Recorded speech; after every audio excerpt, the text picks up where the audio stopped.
all, welcome to I Plus. ഞാൻ അക്ഷര.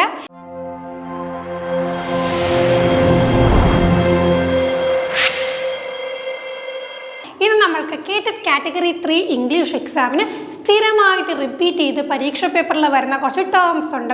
കൃത്യമായിട്ട് ഈ ടേംസ് നമ്മൾ പഠിച്ചു വെക്കണം. പലതവണ പരീക്ഷകൾക്ക് വന്നിട്ടുണ്ട്. ചിലപ്പോൾ നമ്മുടെ കാറ്റഗറി 2-ലും ഇത്തരം വാക്കുകളൊക്കെ കടന്നു വരാറുണ്ട്. കൃത്യമായിട്ട് നമ്മൾ ലിറ്ററേച്ചർ പഠിച്ചവരെ സംബന്ധിച്ചിടത്തോളം അറിഞ്ഞിരിക്കേണ്ട കുറച്ച് കാര്യങ്ങളാണ് ഇന്നത്തെ ക്ലാസ്സിലൂടെ നമ്മൾ ഡിസ്കസ് ചെയ്യാനായിട്ട് പോകുന്നത്. അപ്പോൾ നിങ്ങൾക്ക് അറിയാത്ത കാര്യങ്ങൾ വന്നു കഴിഞ്ഞാൽ തീർച്ചയായിട്ടും നിങ്ങൾ നോട്ട് ചെയ്ത് വെക്കുക. എക്സാമ്പിൾസ് പറയുന്ന ഭാഗങ്ങൾ എക്സാമ്പിളുകൾ നോട്ട് ചെയ്ത് തന്നെ പഠിക്കാം.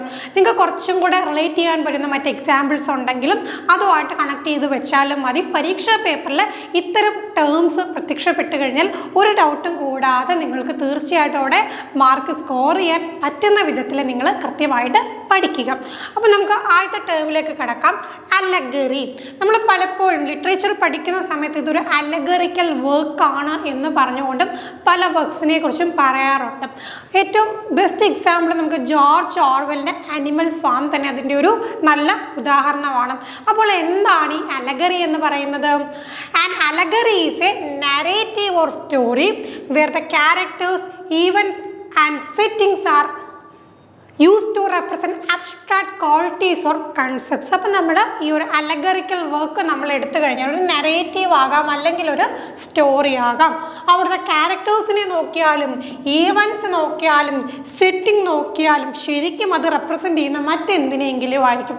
മറ്റേതെങ്കിലും അബ്സ്ട്രാക്ട് ക്വാളിറ്റി അല്ലെങ്കിൽ കൺസെപ്റ്റിനെ റെപ്രസെൻ്റ് ചെയ്യാനായിട്ടായിരിക്കും നമ്മൾ ഈ പറഞ്ഞ ക്യാരക്ടേഴ്സിനെയും ഈവൻസിനെയും സെറ്റിങ്സിനെയൊക്കെ കൊണ്ടുവരുന്നത്. അപ്പോൾ ഇവിടെ നമ്മൾ അറിയേണ്ട കാര്യം എന്താണ്? മോറൽ, പൊളിറ്റിക്കൽ അല്ലെങ്കിൽ സിംബോളിക് മീനിങ് ഒക്കെ കൺവേ ചെയ്യാനായിട്ടാണ് എന്ത് ചെയ്യുന്നത്? ഇത്തരം അലഗറീസ് വരുന്നത്. അപ്പോൾ ഈ അലഗറിയുമായി ബന്ധപ്പെട്ട് നമുക്ക് പരീക്ഷയ്ക്ക് ചോദിച്ചിട്ടുള്ള വാക്ക് തന്നെയാണ് ജോർജ് ഓർവെലിൻ്റെ ആനിമൽസ് ഫാം എന്ന് പറയുന്നത്. ശരിക്കും പറഞ്ഞാൽ അദ്ദേഹം അവിടെ എന്താണ് ഉദ്ദേശിച്ചതും USSRൻ്റെ ആ ഒരു കാലഘട്ടം എങ്ങനെയായിരുന്നു, സ്റ്റാലിൻ്റെ റൂൾ എങ്ങനെയായിരുന്നു, ഡയറക്റ്റായിട്ട് അത് എഴുതാൻ പറ്റുമോ? പറ്റില്ല. അപ്പോൾ എന്ത് ചെയ്തു? ആനിമൽസ് ഫാം എന്ന് പറഞ്ഞുകൊണ്ട് ഒരു സാങ്കല്പിക ലോകം ക്രിയേറ്റ് ചെയ്ത് കറക്റ്റായിട്ട് ഈ ഒരു പൊളിറ്റിക്കൽ ഫിഗേഴ്സിനെ റെപ്രസെൻ്റ് ചെയ്യുന്ന തരത്തിലുള്ള ക്യാരക്ടേഴ്സും അവരുടെ ചെയ്തികൾക്ക്, അവരുടെ പ്രവർത്തനങ്ങൾക്കനുസരിച്ച് അതുപോലെ പ്രവർത്തിക്കുന്ന രീതിയിൽ ഈ ആനിമൽസ് ബിഹേവ് ചെയ്യുന്നതായിട്ടും ടോട്ടലിറ്റേറിയൻ ഗവൺമെൻറ്റും അതേപോലെ കുറച്ച് പേരുടെ കയ്യിൽ മാത്രം പവർ ചെല്ലുന്നതും ഒക്കെ എന്ത് ചെയ്തിട്ടുണ്ട്?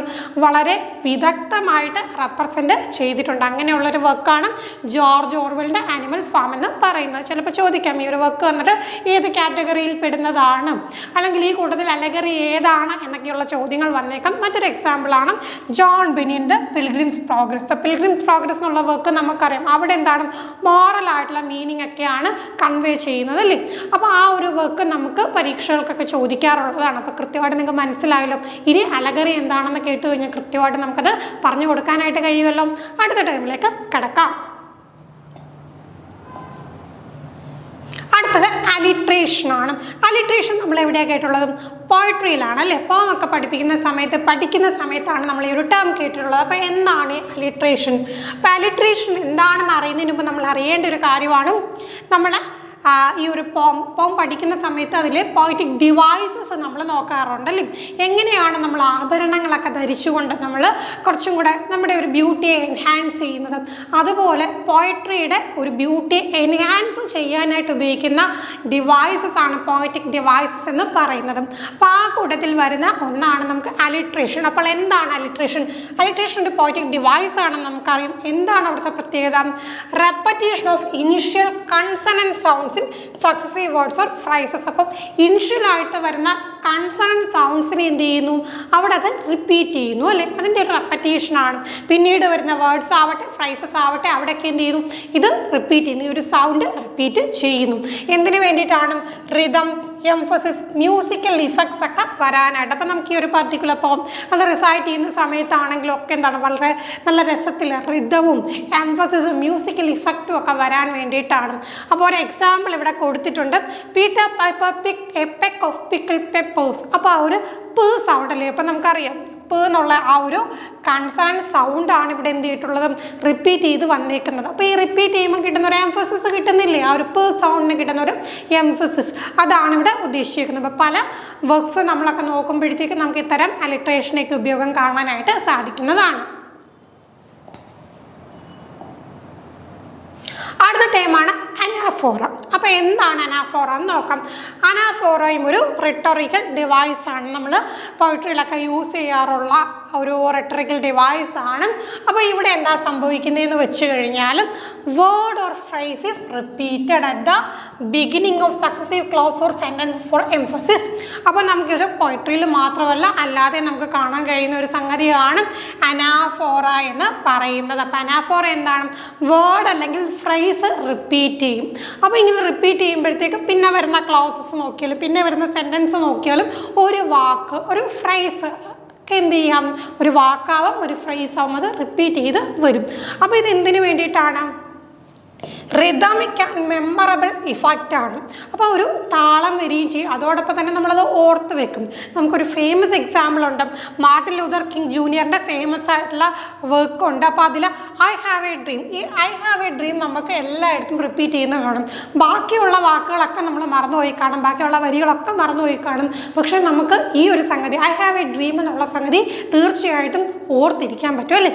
അപ്പോൾ അതാണ് ഇതിൻ്റെ പ്രത്യേകത, മെമ്മറബിൾ ഇഫക്റ്റ് ആണ് ക്രിയേറ്റ് ചെയ്യുന്നത്. അപ്പോൾ അതാണ് നമുക്ക് അനാഫോറ. അപ്പോൾ നിങ്ങൾ പഠിക്കുന്ന സമയത്ത് എക്സാമ്പിൾ എഴുതി തന്നെ പഠിക്കുക, അല്ലെങ്കിൽ ഇത് ലാസ്റ്റ് എത്തുമ്പോഴത്തേക്ക് ഈ പോയിറ്റിക് ഡിവൈസസും റിട്ടോറിക്കൽ ഡിവൈസസും പിന്നെ അതുകൂടാതെ നമ്മൾ കേൾക്കുന്ന ടേംസും എല്ലാം കൂടെ തിരിഞ്ഞു പോകും. അപ്പോൾ അങ്ങനെ തിരിഞ്ഞു പോകാതെ കൃത്യമായിട്ട് നിങ്ങൾ എക്സാമ്പിൾ എഴുതി തന്നെ മനസ്സിലാക്കി പഠിക്കുക. കാണാപ്പാഠം പഠിക്കരുത്, മനസ്സിലാക്കി പഠിക്കുക. അടുത്ത ബലാഡാണ്. ബലാഡിനെ കുറിച്ചൊക്കെ നമ്മൾ പറഞ്ഞിട്ടുണ്ട്. അപ്പോൾ ഈ ബലാഡ് എന്താണെന്ന് വെച്ച് കഴിഞ്ഞാൽ നമ്മൾ കൂടുതൽ പറഞ്ഞത് ഓൾഡ് ഇംഗ്ലീഷ് പഠിച്ച സമയത്ത് ബലാഡ് ഫോംസിലുള്ള ഒരുപാട് ലിറ്റററി വർക്ക്സ് ഉണ്ടായിരുന്നു എന്നൊക്കെ നമ്മൾ പറഞ്ഞതാണ്. ഏകദേശം എന്താണ് ബലാഡ് എന്നൊക്കെ നമുക്ക് അറിയാവുന്നതാണ് അല്ലേ. അപ്പോൾ എന്താണ് ഈ ബലാഡ്? നരേറ്റീവ് പോമാണ്. നരേറ്റീവ് പോമാണ്. അതിൽ എന്താ വരുന്നത്? It tells a story or folk tale, ഒരു കഥയാവാം അല്ലെങ്കിൽ ഒരു നാടോടി കഥയാകാം. ഇതൊക്കെ പറയുന്ന ഒരു പോമാണ്, നരേറ്റീവ് പോമാണ് ബലാഡ് എന്ന് പറയുന്നത്. അപ്പോൾ ഇതിൻ്റെ ക്യാരക്ടറൈസ് ചെയ്യുന്ന ഫീച്ചേഴ്സ് എന്തൊക്കെയാണെന്ന് നോക്കിക്കഴിഞ്ഞാൽ റൈം സ്കീമും മ്യൂസിക്കൽ റിതവും ഒക്കെ കാണും. അപ്പോൾ ഇത് എന്തിനു വേണ്ടിയിട്ടാണ്? ഇത് ശരിക്കും എഴുതി വെക്കുന്നതല്ല. ഈ പറയുന്ന ബലാഡ്സിൻ്റെയൊക്കെ എഴുത്ത് രൂപങ്ങൾ പിന്നീട് ഒരു പക്ഷേ നൂറ്റാണ്ടുകൾ കഴിഞ്ഞിട്ടൊക്കെ ആയിരിക്കും രൂപപ്പെട്ട് വന്നിട്ടുള്ളത്. നമുക്ക് ആ ഒരു ഓൾഡ് ഇംഗ്ലീഷ് ടൈമിലൊക്കെ ഉള്ള പല ബലാഡ്സും പിന്നീട് കുറേ കാലം കഴിഞ്ഞൊക്കെ ആളുകൾ എന്ത് ചെയ്തിട്ടുണ്ട്, അതിനെ പ്രിൻ്റഡ് ഫോമിലോട്ടൊക്കെ മാറ്റിയിട്ടുണ്ട്. അപ്പോൾ ഇവിടെ നമ്മൾ അറിയേണ്ട കാര്യം കൂടുതലായിട്ടും ഇത് എന്തിനു വേണ്ടിയിട്ടാണ്? സങ് ഓർ റിസൈറ്റഡ്, പാടാനായിട്ടാണ്. അപ്പം നമുക്ക് പെട്ടെന്ന് ഓർത്തു വെക്കാൻ പറ്റുന്ന താളത്തിലും മേളത്തിലും ഒക്കെ ആയിരിക്കും അല്ലേ. അപ്പോൾ ആ ഒരു താളം അനുസരിച്ച് കൊണ്ടായിരിക്കും ഇത് ക്രിയേറ്റ് ചെയ്തേക്കുന്നത്. അപ്പോൾ ഇത് എഴുതി വെക്കാൻ വേണ്ടിയിട്ടുള്ളതല്ല, വാമൊഴിയായിട്ട് പാടി പാടി പ്രചരിച്ചിട്ടുള്ളതാണ് ബലാഡ് എന്ന് പറയുന്നത്. അപ്പോൾ നമ്മൾ നോക്കിക്കഴിഞ്ഞാൽ ബലാഡ്സ് നോക്കിക്കഴിഞ്ഞാൽ common form of story telling through out the history നമ്മൾ നോക്കിക്കഴിഞ്ഞാൽ ഒരു സ്റ്റോറി ടെല്ലിങ്ങിനായിട്ട് ഉള്ള ഒരു രീതിയാണ് ഇത്തരമുള്ള നറേറ്റീവ് പോംസ് എന്ന് പറയുന്നത്. നമ്മളിപ്പോൾ മലയാളത്തിൽ നോക്കിക്കഴിഞ്ഞാൽ നമുക്ക് വടക്കൻ പാട്ടുകളൊക്കെ ഉണ്ടല്ലേ. അപ്പോൾ ആ വടക്കൻ പാട്ടുകളൊക്കെ നമുക്കറിയില്ല ആരാണ്, എവിടെ നിന്നാണ് ഇതിൻ്റെ ഉത്ഭവം, ആരാണ് എഴുതിയതെന്ന് നമുക്ക് അറിയത്തില്ല. പക്ഷേ തലമുറകളായിട്ട് നമ്മൾ കേട്ട് കേട്ട് വന്നതാണ്. അപ്പോൾ വാമൊഴിയായിട്ട് അടുത്ത തലമുറയിലോട്ട് പ്രചരിച്ചു ചെന്നും. അപ്പോൾ ആ ഒരു പ്രചാരത്തിലുള്ള നെറേറ്റീവ് പോംസ് ആണ് ബലാഡ് എന്ന് പറയുന്നത്. അപ്പോൾ നമുക്ക് പല ബലാഡ്സും അറിയാമല്ലേ. പ്രധാനമായിട്ട് ബലാഡ് എന്നൊക്കെ പറയുമ്പോൾ നമുക്ക് പെട്ടെന്ന് ഓർമ്മയിലെത്തുന്ന എന്താണ്? നമുക്ക് ലിറിക്കൽ ബലാഡ്സിനകത്ത് വരുന്ന rhyme of the ancient mariner എന്ന് പറയുന്ന കോൾറിഡ്ജിൻ്റെ ഒരു ബല്ലാഡാണല്ലേ. അപ്പോൾ അവിടെയൊക്കെ എന്താണ്, ഒരു കഥയാണ് കൺവേ ചെയ്യുന്നത്. ഒരു പോം കേൾക്കുമ്പോൾ തന്നെ നമ്മുടെ മനസ്സിലോട്ട് പെട്ടെന്ന് ആ ഒരു കഥ ഓർമ്മ വരും. അവർ ആ ഒരു കപ്പലിൽ പോകുന്നതും ആൽബട്രോസിനെയും എന്ത് ചെയ്യുന്നതും ഇത് കൊല്ലുന്നതും പിന്നെ അതുമായിട്ട് ബന്ധപ്പെട്ടു പിന്നീട് അവർക്ക് വന്നിട്ടുള്ള കോൺസിക്വൻസും ഒക്കെ നമുക്ക് ആ ഒരു കഥ ഇങ്ങനെ ഓർമ്മ വരും. അപ്പോൾ അതാണ് ബല്ലാഡ്. അടുത്തത് ബിൽഡങ്സ് റോമൻ. ഈ ഒരു ടേമും നമ്മൾ ലിറ്ററേച്ചർ പഠിച്ച സമയത്ത് പ്രധാനപ്പെട്ട വർക്ക്സൊക്കെ പറഞ്ഞു. അപ്പോൾ ഇതൊരു ബിൽഡങ്സ് റോമൻ കാറ്റഗറിയിൽ വരുന്നതാണെന്നൊക്കെ പറഞ്ഞിട്ടുണ്ട്. അപ്പോൾ എന്താണ് ബിൽഡങ്സ് റോമൻ? ഇത് നമ്മൾ പൊതുവെ നോവലിലാണ് ഈ ഒരു സംഗതി പറയാറുള്ളത്. ഈ ഒരു ബിൽഡങ്സ് റോമൻ ടൈപ്പ് നോവലിൻ്റെ പ്രത്യേകത എന്ന് വെച്ച് കഴിഞ്ഞാൽ it focus on moral and psychological growth of the main character. അവിടെ നമ്മുടെ മെയിൻ ക്യാരക്ടറിൻ്റെ ചൈൽഡ്ഹുഡിൽ നിന്ന് അഡൽഹുഡ് ചൈൽഡ്ഹുഡിലേക്ക് പോകുമ്പോഴുള്ള മോറൽ ആൻഡ് സൈക്കോളജിക്കൽ ഗ്രോത്ത്, ആ ഒരു ഗ്രോത്തിനെ അവിടെ ആ ഒരു ഗ്രോത്ത് ആയിരിക്കും നമ്മൾക്ക് ആ ഒരു നോവലിലൂടെ കൺവേ ചെയ്ത് കിട്ടുന്നത്. അപ്പോൾ നമ്മൾ മനസ്സിലാക്കുക, അവിടെ നമുക്ക് എന്താണ് ഒരു കമ്മിങ് ഓഫ് ഏജ് ആണല്ലേ. അപ്പോൾ ഇങ്ങനെ ഒരു ചൈൽഡ്ഹുഡിൽ നിന്ന് അഡൽട്ട്ഹുഡിലോട്ട് എത്തുമ്പോൾ വരുന്ന ആ ഒരു മോറലി നോക്കിയാലും സൈക്കോളജിക്കലി നോക്കിയാലും വരുന്ന മാറ്റങ്ങളാണ് ആ ഒരു നോവലിൻ്റെ പ്രധാനപ്പെട്ട ഒരു ആശയമെന്ന് പറയുന്നത്. അപ്പം നമുക്കറിയാം കമ്മിങ് ഓഫ് ഏജ് ജേർണിയാണ്. അവിടെ എന്തൊക്കെ വരാം? പേഴ്സണൽ ഡെവലപ്മെൻറ്റ് വരാം, സെൽഫ് ഡിസ്കവറി വരാം. അപ്പോൾ അതിൻ്റെ ബെസ്റ്റ് എക്സാമ്പിൾ എന്ന് പറഞ്ഞാൽ നമ്മൾ എപ്പോഴും പറയാനുള്ള എക്സാമ്പിളാണ് ചാൾസ് ഡിക്കൻസിൻ്റെ ഗ്രേറ്റ് എക്സ്പെക്റ്റേഷൻസ് എന്ന് പറയുന്ന ആ ഒരു വർക്ക് അല്ലേ. അതുകൂടാതെ നമുക്ക് to kill a mockingbird എന്ന് പറഞ്ഞ ഹാർപ്പർ ലീയുടെ ഒരു വർക്കൊക്കെ എക്സാമ്പിളാണ്. അപ്പോൾ നിങ്ങൾ മനസ്സിലാക്കുക, ബിൽഡിങ്സ് റോമൻ ബിൽഡ് ചെയ്ത് വരിക എന്ന് നിങ്ങൾ ഓർത്ത് വെക്കുക. അപ്പോൾ അതാണ് ബിൽഡിങ്സ് റോമൻ നോവലിലാണ് ഇത് വരുന്നത്. അടുത്ത ബ്ലാങ്ക് വേഴ്സ്. നമ്മൾ പലപ്പോഴും പറയാറുണ്ട് ചില റൈറ്റേഴ്സൊക്കെ ബ്ലാങ്ക് വേഴ്സ് യൂസ് ചെയ്തുകൊണ്ട് എഴുതാറുണ്ട്. അപ്പോൾ എന്താണ് ഈ ബ്ലാങ്ക് വേഴ്സ്? ബ്ലാങ്ക് വേഴ്സ് എന്ന് പറഞ്ഞു കഴിഞ്ഞാൽ നമുക്കറിയാം പോയട്രിയിൽ കാണുന്നതാണ്. അൺറൈംഡ് പോയട്രിയാണ്, റൈമില്ല കേട്ടോ. അപ്പോൾ അൺറൈംഡ് ആയിട്ടുള്ള പോയട്രിയാണ്. അവിടെ വരുന്ന മീറ്റർ ഏതാണ്? അയാംബിക് പെൻറ്റാമീറ്റർ ആണ്. പലപ്പോഴും പരീക്ഷകൾക്ക് ചോദിക്കാറുള്ളതാണ് അയാംബിക് പെൻറ്റാമീറ്റർ. ഒരുപാട് വർക്ക്സ് ആ ഒരു മീറ്ററിൽ വന്നിട്ടുണ്ട്, അതുകൊണ്ട് ചോദിക്കാറുണ്ട്. നമ്മൾ ഓർക്കുക, ബ്ലാങ്ക് വേഴ്സ് എന്ന് പറയുമ്പം അൺറൈംഡ് പോയട്രിയാണ്, അയാംബിക് പെൻറ്റാമീറ്ററിലാണ്. റിതമിക് പാറ്റേൺ എങ്ങനെയാണെന്ന് നമുക്ക് നോക്കാം. അവിടെ റിതം എങ്ങനെയാണ്? റൈം ഇല്ലെന്ന് നമ്മൾ പറഞ്ഞു. റിതം എങ്ങനെയാണെന്ന് നോക്കിയാൽ 5 pairs of unstressed and stressed syllables per line. ഒരു ലൈൻ എടുത്ത് നോക്കിക്കഴിഞ്ഞാൽ ആ ഒരു ലൈനിൽ എന്തൊക്കെ കാണും? 5 അൺസ്ട്രെസ്ഡും 5 സ്ട്രെസ്ഡും ആയിട്ടുള്ള സിലബിൾസ്. അപ്പോൾ നമ്മൾ സിലബിൾസ് എന്താണെന്നൊക്കെ പഠിച്ചതാണ്, ലിംഗ്വിസ്റ്റിക്സ് ആ ഒരു ഏരിയയിലൊക്കെ നമ്മൾ പഠിച്ചതാണ്. അപ്പോൾ ഇവിടെ നമുക്ക് എന്താണ്, ഓരോ ലൈനിലും 5 പെയർ സ്ട്രെസ്ഡും അൺസ്ട്രെസ്സും സിലബിൾസ് വീതമുള്ള അയാംബിക് പെൻറ്റാമീറ്ററിൽ എഴുതപ്പെട്ട ആ ഒരു അൺറൈംഡ് പോയട്രിയാണ് ബ്ലാങ്ക് വേഴ്സ് എന്ന് പറയുന്നത്. കൂടുതലായിട്ട് നമുക്ക് പ്ലേസിൽ കാണാൻ പറ്റും, എപ്പിക് പോയട്രിയിലൊക്കെ കാണാൻ കഴിയും. അപ്പോൾ എന്താണ് ഇതിൻ്റെ പ്രത്യേകത? വളരെ നാച്ചുറൽ ആൻഡ് ഫ്ലോയിങ് സ്ട്രക്ചർ ആയിരിക്കും അല്ലെ, വളരെ നാച്ചുറൽ ഫ്ലോയിങ് സ്ട്രക്ചറിലായിരിക്കും വരുന്നത്. അപ്പോൾ അതാണ് ബ്ലാങ്ക് വേഴ്സ് എന്ന് പറയുന്നത്. അടുത്തത് കാക്കോഫോണി. കാക്കോഫോണി എന്നുള്ള ടേം മുമ്പ് പരീക്ഷകൾക്ക് ചോദിച്ചിട്ടുള്ളതാണ്. എന്താണ് ഈ കാക്കോഫോണി? കേൾക്കുമ്പോൾ രസമൊക്കെ തോന്നുമെങ്കിലും അത്ര രസമുള്ള സംഗതിയൊന്നുമല്ല. Deliberate use of harsh and discordant sounds in writing. നമ്മൾ എഴുതുന്ന സമയത്ത് ആ എഴുത്തിൽ വളരെ ഹാർഷായിട്ടുള്ള, വളരെ നമുക്ക് ആലോചനം ഉണ്ടാക്കുന്ന ശബ്ദങ്ങൾ, അതിനെക്കുറിച്ചാണ് എഴുതുന്നത്. എന്തിനു വേണ്ടിയിട്ടാണ്? Jarring or unsettling effect. പെട്ടെന്ന് എന്തൊക്കെയോ പ്രശ്നങ്ങൾ, എന്തൊക്കെ അൺസെറ്റിൽഡ് ആയിട്ട് കിടക്കുന്നു, അതൊക്കെ ഒന്ന് കൺവേ ചെയ്യാനായിട്ടും വളരെ നമുക്ക് ഡിസ്റ്റർബിങ് ആയിട്ടുള്ള സൗണ്ട്സ് ഒക്കെ ഇല്ലേ, ഹാർഷായിട്ടുള്ള സൗണ്ട്സ് ഇല്ലേ, അതിനെക്കുറിച്ച് എഴുതുന്ന ഒരു രീതിയാണ്. It can be used to convey chaos, tension, sense of unease in a literary work എടുക്കുമ്പോൾ നമുക്ക് ക്യാവോസ് ആവാം, അല്ലെങ്കിൽ ടെൻഷൻ ആകാം, അല്ലെങ്കിൽ സെൻസ് ഓഫ് അൺഈസ് ആവാം, അൺഈസിനെസ് ആവാം. അതിനെയൊക്കെ കൺവേ ചെയ്യാനായിട്ട് വളരെ ഹാർഷ് സൗണ്ടുകൾ ഉപയോഗിക്കുന്ന ആ ഒരു രീതിയാണ് നമ്മൾ കാക്കോഫോണി എന്ന് പറയുന്നത്. ഒരു പക്ഷേ കാക്കോഫോണി എന്താണെന്നൊക്കെ ചോദിച്ചില്ലെങ്കിലും ഓപ്ഷനുകളിലൊക്കെ റിപ്പീറ്റ് ചെയ്ത് വരുന്ന ടേംസ് ആണ് ഇതൊക്കെ. അപ്പം നമുക്ക് ഓപ്ഷൻ എലിമിനേറ്റ് ചെയ്യണമെങ്കിൽ എന്താണെന്ന് അറിയണ്ടായോ? അപ്പം നിങ്ങൾ കൃത്യമായിട്ട് മനസ്സിലാക്കി വെക്കുക. ഒരു കൂട്ടം കാക്കകൾ കിടന്ന് അതിശക്തമായിട്ട് ചിലയ്ക്കുവാണെങ്കിൽ നമുക്ക് ഇറിറ്റേഷൻ അല്ലേ. അപ്പോൾ അതുമായിട്ട് നിങ്ങളൊന്ന് കണക്ട് ചെയ്ത് നോക്കിക്കേ, കാക്കോഫോണി. അപ്പം അങ്ങനെ ഒന്ന് കണക്ട് ചെയ്ത് വെക്കുക. അപ്പോൾ അതിൻ്റെ അർത്ഥം കാക്കകൾ വരുന്നതെന്നല്ല, വളരെ ഹാർഷായിട്ടുള്ള അല്ലെങ്കിൽ ഡിസ്കോണ്ടൻ്റ് ആയിട്ട് സൗണ്ട്സ് നമ്മൾ റൈറ്റിംഗ് ഉപയോഗിക്കുന്നതാണ്. ഓർക്കാൻ വേണ്ടിയിട്ട് ഇങ്ങനത്തെ കുഞ്ഞു കുഞ്ഞു നുറുങ്ങ് ടിപ്സൊക്കെ നിങ്ങൾക്ക് ഉപയോഗിക്കാം. നിങ്ങളുടേതായിട്ടുള്ള രീതിയിലൊക്കെ ക്രിയേറ്റ് ചെയ്ത് വെക്കുക. അടുത്തത് ഡിക്ഷൻ. ഡിക്ഷൻ വളരെ ഇമ്പോർട്ടൻ്റ് ആയിട്ടുള്ളൊരു ഫീച്ചർ തന്നെയാണ്. റൈറ്റിംഗ് വരുമ്പോഴത്തേക്കും, റൈറ്റിംഗ് ആവട്ടെ, അവിടെ നമ്മൾ നോക്കിക്കുകയും അവിടെ choice of words and phrases. അപ്പോൾ എന്ത് തരത്തിലുള്ള വാക്കുകൾ അല്ലെങ്കിൽ ഫ്രേസസ് നമ്മൾ റൈറ്റിങ്ങിൽ ഉപയോഗിക്കണം എന്നൊരു സംഗതിയാണ് ഡിക്ഷൻ കൊണ്ട് ഉദ്ദേശിക്കുന്നത്. Reflecting the other style, tone, intended audience. അപ്പോൾ എന്താണ് ഓഥറിൻ്റെ ഒരു സ്റ്റൈലും, എന്താണ് ടോൺ, എന്ത് തരം ഓഡിയൻസിന് വേണ്ടിയിട്ടാണ് എഴുതുന്നത്, അപ്പോൾ അതിനെയൊക്കെ അനുസരിച്ചുകൊണ്ട് അവിടുത്തെ ചോയ്സ് ഓഫ് വേർഡ്സ് ഉണ്ട്. നമുക്ക് സിമ്പിളായിട്ട് ഓർത്ത് വെക്കാൻ പറ്റുന്നൊരു എക്സാമ്പിളാണ് ബഷീർ. അദ്ദേഹത്തിൻ്റെ വർക്കുകൾ വായിച്ചവരൊന്നും മറക്കില്ലല്ലേ, ഒരുപാട് വാക്കുകൾ അദ്ദേഹം തന്നെ കോയിൻ ചെയ്തിട്ടുണ്ട്. അപ്പം അദ്ദേഹം ഓഡിയൻസിനോട് അദ്ദേഹത്തിൻ്റെ സ്റ്റൈൽ ഇങ്ങനെയാണ്, ഇത്തരം ഓഡിയൻസിന് വേണ്ടിയിട്ടാണ് ഞാൻ എഴുതുന്നത്, എൻ്റെ ടോൺ ഇങ്ങനെയാണ് എന്ന് പറഞ്ഞുകൊണ്ട് തന്നെയാണ് ബഷീർ എഴുതിയിട്ടുള്ളത് അല്ലേ. ആകാശമിട്ടായി അങ്ങനെയൊക്കെയുള്ള വാക്കുകളൊക്കെ അദ്ദേഹത്തിൻ്റെ വാക്കുകളിൽ നമുക്ക് കിട്ടിയതാണ്.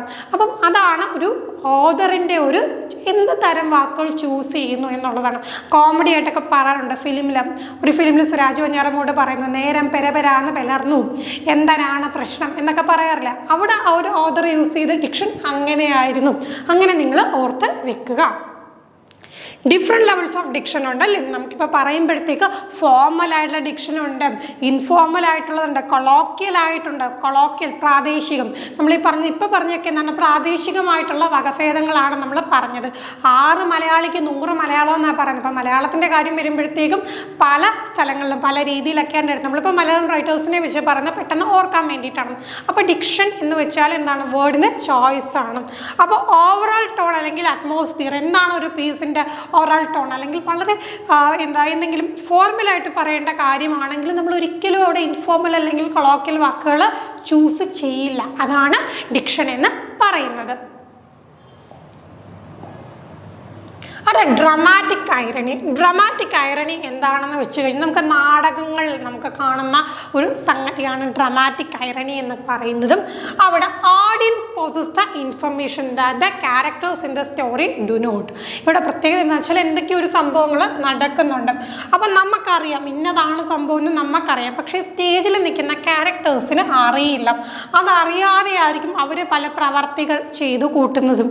അപ്പോൾ അവിടെ ക്രിയേറ്റ് ചെയ്യുന്ന ആ ഒരു ഇഫക്റ്റാണ് ഡ്രാമാറ്റിക് ഐറണി എന്ന് പറയുന്നത്. അപ്പം നമുക്ക് ടെൻഷൻ ആവാം, സസ്പെൻസ് ആകാം, ഹ്യൂമർ ആകാം. അതൊക്കെ എന്താണ് ക്യാരക്ടറിൻ്റെ ആക്ഷൻ അല്ലെങ്കിൽ ഡിസിഷനൊക്കെ കാണുമ്പോഴത്തേക്കും ചിലപ്പം ചെയ്യാൻ പോകുന്ന മണ്ടത്തരമായിരിക്കും. നമുക്കറിയാം ഇങ്ങനെ പോയി കഴിഞ്ഞാൽ അത് ഏറ്റവും അവസാനം നല്ല രീതിയിൽ വരില്ലെന്ന് നമുക്കറിയാം, പക്ഷേ ആ ഒരു സ്റ്റേജിൽ നിൽക്കുന്ന ക്യാരക്ടറിനെ അറിയില്ല. അപ്പം അങ്ങനെ എന്ത് ചെയ്യും, നമ്മൾ മറ്റൊരു ലൈറ്റിൽ കൂടെ ആയിരിക്കും ആ ഒരു സെയിം ആക്ഷനെ നോക്കി കാണുന്നത്.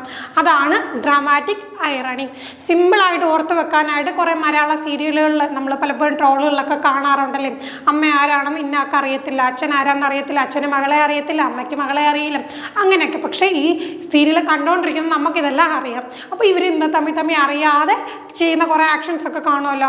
അമ്മയെ മുമ്പിൽ നിന്നുകൊണ്ട് തന്നെ അമ്മയെ തെരഞ്ഞു കുട്ടി നടക്കുന്നു, അതൊക്കെ എന്താണ് ഡ്രാമാറ്റിക് ഐറണിയാണ്. അപ്പോൾ ഓർത്ത് വെക്കാനായിട്ട് ജസ്റ്റ് പറഞ്ഞതേ ഉള്ളൂ. ഇതൊക്കെ വളരെ നല്ല രീതിയിൽ പല ഡ്രമാറ്റിസ്റ്റുകളും യൂസ് ചെയ്തിട്ടുള്ള ഒരു ടെക്നിക്കാണ്. നമുക്ക് ഓർത്ത് വെക്കാനായിട്ട് ഇവിടെ എന്തിനെ ഓർക്കാം, മലയാള സീരിയലിൽ അമ്മയെ തേടി നടക്കുന്ന കാര്യമൊന്ന് ഓർത്ത് വെക്കാം. അടുത്തത് എലജിയാണ്. എലജി എന്ന് പറയുമ്പോഴത്തേക്ക് ശരിക്കും പ്രൊനൗൺസിയേഷൻ യൂളജി എന്നാണ് കേട്ടോ. അപ്പോൾ യൂളജി എന്ന് പറയുമ്പോൾ അവിടെ എന്താണ്, ഒരു മോൺഫുൾ പോയമാണ്. സ്ഥിരമായിട്ട് പരീക്ഷാ പേപ്പറുകളിൽ ചോദിക്കുന്ന ഒരു യൂളജി ഉണ്ട്. Elegy written in a country churchyard by ആരുടേതാണ്, അത് നിങ്ങൾ ഓർത്ത് കണ്ടുപിടിക്കണം. കാരണം നമ്മൾ മുമ്പ് പഠിപ്പിച്ചിട്ടുള്ളൊരു കാര്യമാണ്, വളരെ ഇമ്പോർട്ടൻ്റ് ആയിട്ടുള്ള പോയമാണ്, പഠിപ്പിച്ച സമയത്ത് പറഞ്ഞതുമാണ്. അപ്പോൾ ആ ഒരു ഇമ്പോർട്ടൻറ്റ് പോം സ്ഥിരമായിട്ട് പരീക്ഷാ പേപ്പറുകളിൽ കേട്ടിട്ടാണെങ്കിൽ റിപ്പീറ്റ് ചെയ്ത് വരാറുണ്ട്. ചില സമയത്ത് അതിൻ്റെ മീറ്റർ ആയിരിക്കും ചോദിക്കുന്നത്, ചില സമയത്ത് അത് എന്ത് തരം പോമാണെന്ന് കണ്ടുപിടിക്കാനൊക്കെ ചോദിക്കാറുണ്ട്. അപ്പം ആ ഒരു പോം അത് നമുക്ക് ബെസ്റ്റ് എക്സാമ്പിൾ തന്നെയാണല്ലേ. എന്തിനു വേണ്ടിയിട്ടാണ് എഴുതുന്നത്, ഒരുപാട് യൂളജീസ് നമുക്ക് കാണാൻ കഴിയും. ഇപ്പോൾ ഇംഗ്ലീഷ് ലിറ്ററേച്ചർ നോക്കിക്കഴിഞ്ഞാൽ response the death of A person or the contemplation of mortality. Death of A person, ഒരു വ്യക്തിയുടെ മരണത്തിൽ അനുശോചിച്ചുകൊണ്ട് എഴുതുന്ന പോംസ് ഉണ്ട്. ലിസിഡസ് പോലെയൊക്കെയുള്ള പോം എന്താണ്, ഒരു പർട്ടിക്കുലർ വ്യക്തിയുടെ മരണത്തിൽ അനുശോചിച്ചുകൊണ്ടാണ്. അല്ലെങ്കിൽ മോർട്ടാലിറ്റിയെ കുറിച്ച് പറയും. നമ്മൾ ഈ പറഞ്ഞ elegy written in a country ചർച്ച്യാർഡൊക്കെ എന്താണ്, മോർട്ടാലിറ്റിയെ കുറിച്ചാണ് പറയുന്നത് അല്ലേ. അപ്പോൾ എത്ര വലിയവനാവട്ടെ, എത്ര കാര്യങ്ങൾ നേടിയവനാവട്ടെ, അവനെല്ലാവരും അല്ലെങ്കിൽ ഒന്നും നേടാത്തവനാവട്ടെ, എല്ലാവരും മരണം എന്നുള്ള സത്യത്തിന് മുമ്പിൽ എന്താ തുല്യരാണ്. അപ്പം നമുക്ക് മൊമെൻറ്റോ മോറി പോലെയുള്ള കൺസെപ്റ്റുകളൊക്കെ ആ ഒരു യൂളജി റിട്ടണിൻ്റെ കൺട്രി ചർച്ച്യാർഡിലാണ് വരുന്നത്. ആ കൺസെപ്റ്റുകളൊക്കെ നിങ്ങൾ ഓർത്ത് വെക്കുക. അപ്പം എന്താണ് യൂളജി എന്ന് നിങ്ങൾക്ക് അറിയാം, സോറോ, ഗ്രീഫും റിഫ്ലക്ഷനും ഒക്കെ എക്സ്പ്രസ് ചെയ്യുന്ന, അനുശോചിച്ചുകൊണ്ട് എഴുതുന്ന ഒരു കവിതയാണ് നമ്മൾ യൂളജി എന്ന് പറയുന്നത്. അടുത്തത് എ എപ്പിഫാനിയാണ്. എപ്പിഫാനി എന്താണെന്ന് വെച്ചാൽ moment of profound realisation or insight experience by a character. Epiphany എന്ന് പറയുമ്പോഴത്തേക്ക് റിയലൈസേഷൻ, എന്തെങ്കിലും ഒരു സംഭവം, തിരിച്ചറിവ്, നമ്മൾ കറക്റ്റ് വാക്ക് പറഞ്ഞാൽ തിരിച്ചറിവ്, ബോധോദയം എന്നൊക്കെ പറയത്തില്ലേ. Profound realisation or insight experience by a character. നമ്മൾ നേരത്തെ പറഞ്ഞല്ലോ, അമ്മ ആരാൻ തിരക്കി നടക്കുന്ന കുട്ടി. ഇപ്പോൾ സീരിയലിൻ്റെ ക്ലൈമാക്സ് സ്റ്റേജിൽ എന്ത് ചെയ്യുന്നു, അമ്മ ആരാന്ന് ആ കുട്ടി കണ്ടുപിടിക്കുന്നു. അപ്പോൾ അതാണ് എന്ത്, നമുക്ക് എപ്പിഫാനി എന്ന് പറയുന്നത്. നമ്മൾ നേരത്തെ പറഞ്ഞ എന്തായിരുന്നു, ഡ്രമാറ്റിക് ഐറണി ആയിരുന്നു. അപ്പോൾ എല്ലാം കൂടെ തിരിഞ്ഞു പോകരുത്. അപ്പോൾ സത്യം അറിയാതെ, ഓഡിയൻസിന് അറിയാം പക്ഷെ ക്യാരക്ടേഴ്സിന് അറിയാത്ത ഒരവസ്ഥ, അതാണ് ഡ്രമാറ്റിക് ഐറണി എന്ന് പറയുന്നത്. ഇനി അതുമായിട്ട് ബന്ധപ്പെടണമെന്നില്ല, എങ്ങനെയായാലും എന്തെങ്കിലും ഒരു കാര്യം പെട്ടെന്ന് റിയലൈസ് ചെയ്യുന്നു അല്ലെങ്കിൽ ഒരു ഇൻസൈറ്റ് കിട്ടുന്നു ക്യാരക്ടറിന്, അതിന് നമ്മൾ പറയുന്ന പേരാണ് എപ്പിഫാനി. ഇനി ഇതുമായിട്ട് ബന്ധപ്പെട്ട് നമ്മൾ അറിയേണ്ട ഒരു കാര്യം, it often leads to personal growth, change or shift in perspective. ഒരു പേഴ്സണൽ ഗ്രോത്ത് സംഭവിക്കാം ഈ ഒരു സംഗതി അറിയുന്നതോടുകൂടി, അല്ലെങ്കിൽ ചേഞ്ച് സംഭവിക്കാം, അല്ലെങ്കിൽ ഷിഫ്റ്റ് ഇൻ പെർസ്പെക്റ്റീവ്. ഇതുവരെ കണ്ടുകൊണ്ടിരുന്ന കാര്യം, നമ്മളിപ്പോൾ സിനിമയൊക്കെ കണ്ടുകൊണ്ടിരിക്കുമ്പോഴത്തേക്ക് പെട്ടെന്ന് എന്താണ്, നമ്മൾ ഇതുവരെ കണ്ടുകൊണ്ടിരുന്ന വ്യക്തിയാണ് വില്ലൻ എന്ന് നമ്മൾ പെട്ടെന്ന് തിരിച്ചറിയുന്നു. അപ്പോൾ നമ്മൾ എന്ത് ചെയ്യുന്നു, അയ്യോ ഇയാളാണ് വില്ലൻ. അപ്പോൾ നമ്മുടെ പെർസ്പെക്റ്റീവ് കംപ്ലീറ്റ് മാറി. അപ്പോൾ ആ ഒരു സംഗതിയാണ് എന്ത്, എപ്പിഫാനി എന്ന് പറയുന്നതൊക്കെ റിയൽ ലൈഫ് എക്സാമ്പിൾസുമായിട്ട് നമുക്ക് പെട്ടെന്ന് കണക്ട് ചെയ്യാൻ പറ്റുന്ന കാര്യങ്ങളുമായിട്ടൊക്കെ നിങ്ങളൊന്ന് കണക്ട് ചെയ്ത് വെക്കാൻ ശ്രമിക്കും. അടുത്തൊരു ടേമാണ് എറ്റിമോളജി. ഈ കഴിഞ്ഞ എക്സാമിനാണെങ്കിൽ 2 വട്ടം ചോദിച്ചു, അതായത് കേട്ട് 2ലും 3ലും ചോദിച്ച ഒരു ചോദ്യമാണ് എറ്റിമോളജിയായിട്ട് ബന്ധപ്പെടുത്തിക്കൊണ്ട്. അപ്പോൾ എന്താണ് എറ്റിമോളജി? എറ്റിമോളജി ഒരു ശാഖയാണ്. ആ ശാഖയുടെ പ്രത്യേകത എന്താണ്, study of history and origin of words. Important point ആണ് കേട്ടോ. അപ്പോൾ നമ്മൾ വാക്കുകളുടെ ഉത്ഭവത്തെക്കുറിച്ചും അതിൻ്റെ ചരിത്രത്തെക്കുറിച്ചും പഠിക്കുന്ന പഠന ശാഖയാണ് എന്താ, എറ്റിമോളജി. അപ്പോൾ അങ്ങനെ പഠിക്കുന്ന ആളുടെ പേരെന്താണെന്ന് ചോദിച്ചിട്ടുണ്ട്, എറ്റിമോളജിസ്റ്റ് ആണ്. അപ്പോൾ നോക്കിക്കേ, ഇവിടെ ആണെങ്കിൽ എങ്ങനെയാണ് ഒരു വാക്കുകളുടെ മീനിങ് അല്ലെങ്കിൽ അതിൻ്റെ ഫോംസ് ഒക്കെ പല കാലഘട്ടങ്ങളനുസരിച്ച് മാറ്റം വന്നത് എന്നൊക്കെയുള്ള കാര്യങ്ങളൊക്കെ എന്തിലാണ്, എറ്റിമോളജിയിലാണ് വരുന്നത്. നമ്മളിപ്പോൾ ഓൾഡ് ഇംഗ്ലീഷിൽ പഠിച്ച ചിലപ്പോൾ ആ അർത്ഥങ്ങളായിരിക്കത്തില്ല കാലക്രമേണ പിന്നീട് വന്നിട്ടുള്ളത്. വേർഡ് ഫോർമേഷനൊക്കെ നമ്മൾ പഠിച്ചിട്ടുള്ളതാണ്. അപ്പോൾ വേർഡ് എങ്ങനെയാണ് വാക്കുകൾ ഫോം ചെയ്തത്, ചില വാക്കുകൾക്കൊക്കെ എന്ത് സംഭവിക്കും, അതിന് ബ്രോഡനിങ് വരും, അതിൻ്റെ അർത്ഥം കുറച്ചും കൂടെ ബ്രോഡായിട്ട് പോകും. ചിലതിൻ്റെയൊക്കെ നാരോ ചെയ്ത അർത്ഥം ചുരുങ്ങിയൊക്കെ വരാറുണ്ട്. അപ്പം ഓരോ വാക്കുകൾക്കും ഓരോ രീതിയായിരിക്കും. അപ്പോൾ ഹിസ്റ്ററി നോക്കിയാലൊക്കെ അതിൻ്റെ ഒരു ചേഞ്ചും ഒക്കെ വ്യത്യാസമായിരിക്കും. അപ്പോൾ ഇതിനെക്കുറിച്ചൊക്കെ പഠിക്കുന്ന ഒരു പഠന ശാഖയാണ് എറ്റിമോളജി എന്ന് പറയുന്നത്. ആ പഠിക്കുന്ന ആളെ നമ്മൾ എന്ത് പറയും, എറ്റിമോളജിസ്റ്റ് എന്ന് പറയാം. ആ കാര്യം കൂടെ നോട്ട് ചെയ്ത് വെക്കുക. അടുത്തത് ഫേബിളാണ്. ഫേബിൾ നമ്മൾ പലപ്പോഴും കേട്ടുള്ളതാണ്. അപ്പോൾ എന്താണ് ഫേബിൾ? ഷോർട്ട് നരേറ്റീവ് ആയിരിക്കും. നമ്മൾ ചെറിയ ക്ലാസ് മുതൽ അല്ലെങ്കിൽ സ്കൂളിലൊക്കെ എത്തുന്നതിന് മുമ്പേ നമ്മൾ ഫേബിൾസ് ഒക്കെ കേട്ടുള്ളവരായിരിക്കും അല്ലേ. അപ്പോൾ ഷോർട്ട് നരേറ്റീവ് ആയിരിക്കും. എന്തിനു വേണ്ടിയിട്ടായിരിക്കും? മോറൽ ആയിട്ടുള്ള ലെസൺസ് കൺവേ ചെയ്യാനായിട്ടും. അവിടെ മിക്കവാറും ആനിമൽസ് അല്ലെങ്കിൽ ഇനാനിമേറ്റ് ഒബ്ജക്ട്സ് ആയിരിക്കും ക്യാരക്ടേഴ്സ്. ചെറിയ പ്രായത്തിൽ നമ്മൾ കേട്ട് വളർന്ന കഥകളും മിക്കവാറും ഉള്ള കഥകളിലെ കഥാപാത്രങ്ങൾ ആരാണ്? മൃഗങ്ങളാണല്ലേ. അപ്പം മൃഗങ്ങൾ എന്താണ്, മനുഷ്യരെ പോലൊക്കെ സംസാരിക്കുകയും പ്രവർത്തിക്കുകയും ചെയ്യുന്ന രീതിയിലുള്ള ഒരുപാട് കഥകളൊക്കെ നമ്മൾ കേട്ടിട്ടുണ്ട്. എന്തിനു വേണ്ടിയിട്ടാണ് നമ്മളിതൊക്കെ കേട്ടിട്ടുള്ളത്? നമുക്ക് മോറലായിട്ടുള്ള ലെസൺസും നമ്മളിലേക്ക് എത്തിക്കാൻ വേണ്ടിയിട്ടാണ് നമ്മുടെ മുൻ തലമുറക്കാർ നമ്മൾക്ക് ഇത്തരം കഥകൾ പറഞ്ഞു തരുന്നത്. മണ്ണാങ്കട്ടിയുടെയും കരിയിലയുടെയും ഒക്കെ കഥകൾ നമ്മൾ കേട്ടിട്ടില്ല. അവരൊക്കെ എന്താണ്, ഇനാനിമേറ്റ് ഒബ്ജക്ട്സ് ആണല്ലേ. ശരിക്കും അവർക്ക് ജീവനുണ്ടോ? ഇല്ല. പക്ഷെ അവരൊക്കെ ജീവനുള്ള പോലെ അവരുടെ കുറേ പ്രവർത്തനങ്ങളൊക്കെയാണ് നമുക്ക് പറഞ്ഞു തരുന്നത്. അപ്പോൾ എന്തിനു വേണ്ടിയിട്ടാണ്? നമ്മളൊരു മോറലായിട്ടുള്ള ഒരു നല്ല ഔട്ട്ലുക്ക് ഉണ്ടാവാൻ വേണ്ടിയിട്ടാണ്. The tortoise and the hare, ആമയും മുയലിൻ്റെയും കഥ കേൾക്കാത്ത ആരും ഉണ്ടാവില്ല. അതൊക്കെ എന്താണ്, ഫേബിളാണ്. പിന്നെ അത് കൂടാതെ ഈസോപ്പ് ഫേബിൾസ് ഇല്ലേ, നമ്മൾ ചെറിയ പ്രായത്തിലൊക്കെ കേട്ടുള്ള ഈസോപ്പ് കഥകളൊക്കെ ഇല്ലേ, അതൊക്കെ എന്താണ്, ഫേബിൾസ് ആണ്. അടുത്തത് ഫോർ ഷാഡോയിങ്. ഫോർ ഷാഡോയിങ് ഒരു ടെക്നിക്കാണ്. അപ്പോൾ ലിറ്റററി ടെക്നിക്കാണ് ഫോർ ഷാഡോയിങ് എന്ന് പറയുന്നത്. എന്താണ് ഇതിൻ്റെ പ്രത്യേകത എന്ന് നോക്കാം. ഈ ഒരു ലിറ്റററി ടെക്നിക്ക് നമ്മൾ എടുത്തു കഴിഞ്ഞാൽ author provides hints or clues about future events in the story. അപ്പോൾ നോക്കിക്കുക, ഓതർ എന്താ ചെയ്യുന്നതെന്ന് വെച്ച് കഴിഞ്ഞാൽ ഹിൻഡ് അല്ലെങ്കിൽ ക്ലൂസ്, ഫ്യൂച്ചറിൽ നടക്കാൻ പോകുന്ന കാര്യത്തെക്കുറിച്ചും ഹിൻഡ് അല്ലെങ്കിൽ ക്ലൂസ് പ്രൊവൈഡ് ചെയ്യുന്നതിനാണ് നമുക്ക് ഫോർ ഷാഡോയിങ് എന്ന് പറയുന്നത്. എന്താണിത്? ഇതൊരു ലിറ്റററി ടെക്നിക്കാണ്. അപ്പോൾ നമ്മൾ നോക്കിക്കഴിഞ്ഞാൽ it build anticipation and add depth to the narrative. നമ്മളുടെ ആ ഒരു നരേറ്റീവിനെ കുറച്ചും കൂടെ ഡെപ്ത് തരാം, അല്ലെങ്കിൽ ആൻറ്റിസിപ്പേഷൻ. ഈ സംഗതിയാണെന്ന് ഏകദേശം നമുക്ക് നമ്മുടെ മുമ്പിൽ അവർ അവതരിപ്പിച്ച് തന്നു. ഇനി അപ്പം നമുക്ക് എന്ത് ചെയ്യും, നമുക്ക് അവിടെ ഒരു ആൻറ്റിസിപ്പേഷനാണ് എങ്ങനെയായിരിക്കും ഈ ഒരു കഥ വരാൻ പോകുന്നതും. സിമ്പിളായിട്ട് ഓർത്ത് വെക്കാനുള്ള എക്സാമ്പിൾസ് നമുക്ക് മലയാള സിനിമയിൽ തന്നെയുണ്ട്. ജയ ജയ ഹേ എന്നുള്ള മൂവി എടുത്ത് നോക്കുമ്പോൾ തുടക്കത്തിൽ ആ ഒരു പേരുകൾ എഴുതി കാണിക്കുന്നതിൻ്റെ കൂട്ടത്തിൽ തന്നെ കുറേ ഇമേജസ്, ഇനി സിനിമ കാണുമ്പോൾ നിങ്ങൾ നോക്കിയാൽ മതി, കുറേ ഇമേജസ് കാരിക്കേച്ചർ രൂപേണയൊക്കെ കാണിക്കുന്നുണ്ട്. അപ്പോൾ അതെല്ലാം പിന്നീട് നമ്മൾ കഥ കണ്ടുവരുമ്പോൾ ഈ ഇമേജസിൻ്റെയൊക്കെ പ്രസക്തി എന്താണെന്ന് കാണാം. ഇപ്പോൾ കൊല്ലം ക്ലോക്ക് ടവർ കാണിക്കുന്നുണ്ട്, അതേപോലെ കാഷ്യൂ അത് കാണിക്കുന്നുണ്ട്, കാഷ്യൂ തോട്ടങ്ങൾ കാണിക്കുന്നുണ്ട്. അപ്പോൾ നമുക്ക് ഇങ്ങനെ ഓരോ കാര്യങ്ങളും, മിക്സി കാണിക്കുന്നുണ്ട്, ഫ്രിഡ്ജ് കാണിക്കുന്നുണ്ട്. അപ്പോൾ ഇതൊക്കെ എന്താണ്, കഥയിൽ പിന്നീട് വരാൻ പോകുന്ന കുറേ സംഗതികളാണ്, നമുക്ക് ക്ലൂ തരുന്നതാണ്. അതേപോലെ മഹേഷിൻ്റെ പ്രതികാരം, ആ ഒരു സിനിമയുടെ ടൈറ്റിൽ കാർഡ് നമുക്ക് നോക്കുമ്പോൾ അറിയാം, അവിടെ അത് സൂചിപ്പിക്കുന്ന ആ ഒരു ചെരുപ്പിൻ്റെ ഇമേജൊക്കെ. അപ്പോൾ അതാണ് ഫോർ ഷാഡോയിങ് എന്ന് പറയുന്നത്. ഇതൊക്കെ പരീക്ഷാ പേപ്പറിൽ പലപ്പോഴും റിപ്പീറ്റ് ചെയ്ത് വരുന്ന കൺസെപ്റ്റ്സ് ആണ്. ഇങ്ങനെ ഒന്ന് ഓർത്ത് വെച്ച് കഴിഞ്ഞാൽ നിങ്ങൾക്ക് തീർച്ചയായിട്ടും അവിടെ കറക്റ്റായിട്ട് കണ്ടുപിടിക്കാൻ പറ്റും. അപ്പോൾ ഫോർ ഷാഡോയിങ് മനസ്സിലായല്ലോ. അടുത്തത് റാനയാണ്. റാന പ്രത്യേകിച്ച് നമ്മൾ പറയേണ്ട കാര്യമില്ല അല്ലേ. ഓരോ ഏരിയയും പഠിക്കുന്ന സമയത്ത് നമ്മൾ വീണ്ടും വീണ്ടും വീണ്ടും എടുത്ത് പറഞ്ഞുള്ള സംഗതിയാണ് റാന എന്ന് വെച്ചാൽ ഇത്രയേ ഉള്ളൂ. ഡിഫറെൻറ്റ് ടൈപ്സ് ഓഫ് കാറ്റഗറി, ഇപ്പോൾ പല ടൈപ്സ് ആവും അല്ലെങ്കിൽ പല കാറ്റഗറീസ് ആവാം ബേസ്ഡ് ഓൺ ഷെയർഡ് ക്യാരക്ടറിസ്റ്റിക്സ്. നമ്മളിപ്പം ബല്ലാഡ് എന്ന് പറഞ്ഞു അല്ലേ. അപ്പോൾ ഒരുപാട് വർക്സിനെ നമുക്ക് ബല്ലാഡിൻ്റെ ഗ്രൂപ്പിൽ പെടുത്താൻ പറ്റും. കാരണം എന്താണ്, അവയ്ക്ക് ഒരേ ക്യാരക്ടറിസ്റ്റിക്സ് ഉണ്ട്. നമ്മളിപ്പോൾ കേട്ടുള്ള ആ ഒരു ബല്ലാഡുകൾ, ഇപ്പോൾ നമ്മൾ ഇംഗ്ലീഷിൽ പറഞ്ഞ ബല്ലാഡ് നോക്കിയാലും നമ്മുടെ മലയാളത്തിൽ പറഞ്ഞ വടക്കൻ പാട്ടുകൾ നോക്കിയാലും ഒക്കെ എന്താണ്, അവയ്ക്ക് കോമൺ ക്യാരക്ടറിസ്റ്റിക്സ് ഉണ്ട്. അപ്പം നമുക്ക് അവയെ ഒരു ഗ്രൂപ്പിൽ പെടുത്താം.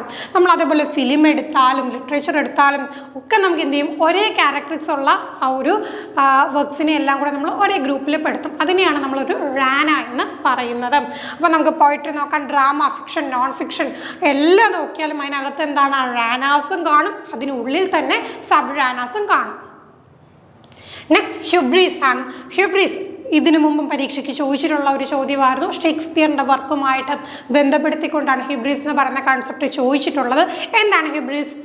Hubris refers to excessive pride or arrogance displayed by A character in A story. നമ്മളിപ്പോൾ ഒരു വർക്ക് എടുക്കുന്നു, അപ്പോൾ അവിടുത്തെ ക്യാരക്ടറിന് വളരെ എക്സസ് ആയിട്ടുള്ള പ്രൈഡ് ആയിരിക്കും, അല്ലെങ്കിൽ വളരെ അറഗൻ്റ് ആയിരിക്കാം ആ ഒരു ക്യാരക്ടറും.